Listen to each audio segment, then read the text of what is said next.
Hello everyone, welcome back to Digi Wellness Planners. This is Diana again. I'm here to walk you through our new food intolerance or food allergy planner. It has a lot of extras to it, so I thought I'd take you through and kind of show you what it's all about. So this is your table of contents. On the left hand side, you'll see that you have each month and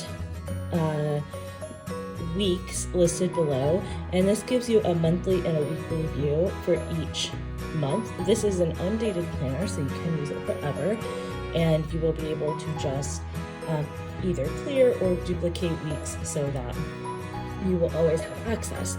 So on the right hand side, what you'll see here is a master food list as far as food allergies. If you are needing to do any sort of food trials, you actually have food trial logs in here. You have outcomes in here so that you can track outcomes, symptom trackers, bowel movement logs, lab test results, pretty much everything that you would need, whether you were prepping for a doctor's appointment or you wanted to actually take your iPad or phone with you and be able to pull up all this information at, say, an allergy appointment or gastroenterology or whatever the case may be. Whatever appointments you may have, you'll have access to all this at your fingertips. So let's walk through kind of a basic setup of what a month and a week looks like, and I'll show you some of these templates.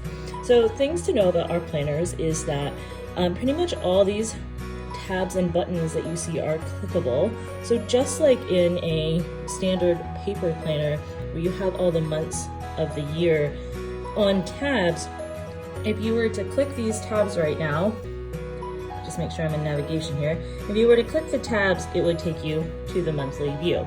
And from the monthly view, you will be able to fill in your month. On the left-hand side, you'll again see all the weeks of the month. So I can actually click on the week. It'll take me to a weekly view. And click on the tab again. It'll take me back to the monthly view. And if you're planning out food trials or tracking symptoms or whatever the case might be, you also have quick access to all the templates for anything that you might be doing related to food allergies.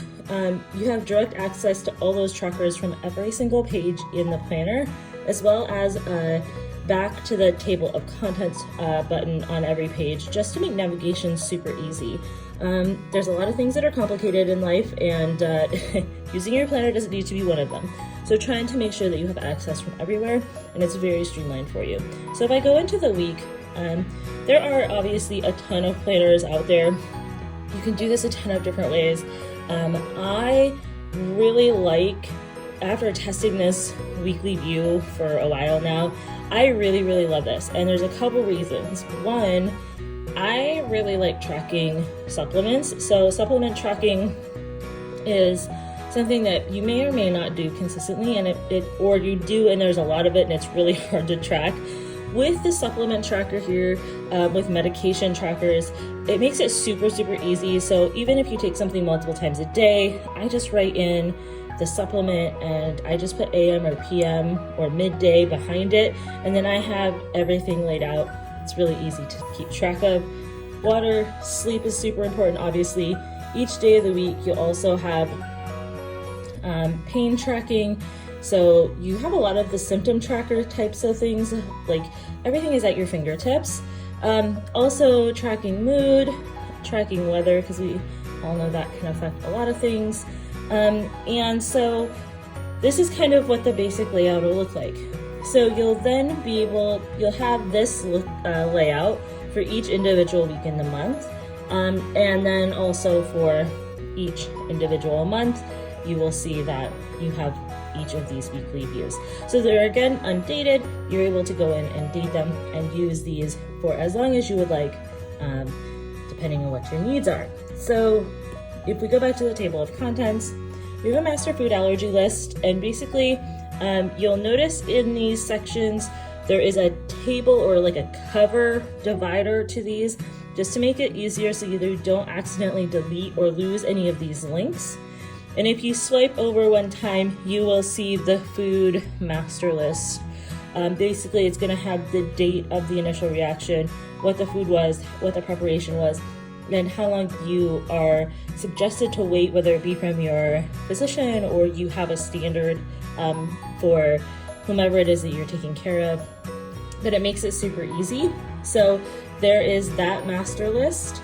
You also, if you go back to the table of contents, you'll have all food outcomes. So food outcomes basically are going to be divided by category. So this is the meat, seafood, and dairy.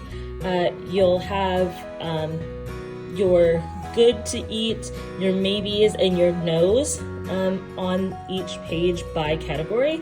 So if we go back to the table of contents, you will see here we did one for meat, seafood, and dairy, fruit, grains and legumes, spices, vegetables, and other, to really try to cover all the categories. And I always think of like kiddos going to grandparents' houses or something like that. If you were to go out of town, this gives everyone easy access to knowing exactly what's going on with each individual if you're dealing with lots of food allergies at home. So you also have a food trial log. The food trial log is going to basically keep track of your do not eat list or what have you, and the symptom tracker. So if we zoom in here, we actually have the symptom tracker, and what I like to do is I just take the highlighter in here and I just drop dots on the symptoms that are caused by whatever that is, and it makes it pretty easy to see what's going on. And also you'll have lab results tracking. So if you're having lab tests done or you're having allergy tests, skin tests, let's say, done, things like that, you can track all the test results right in here as well. And then we also give you some note pages and extra pages. So you have line pages, graph pages, extra outcome pages in case you didn't want to clear them but you wanted to duplicate or copy something. You have those back here as well.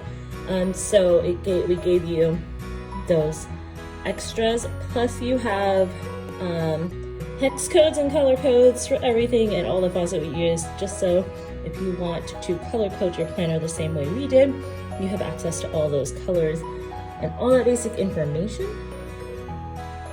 And so that's it, you guys. That is a basic rundown of kind of what the planner is all about. It is, again, undated, so you can use it as long as you would like. If you have any questions, please don't hesitate to reach out and let us know. Drop a comment below, and don't forget to come back and check out our next tutorial and see what we have coming in the near future. Thanks for hanging out. Have a great day. See you guys soon.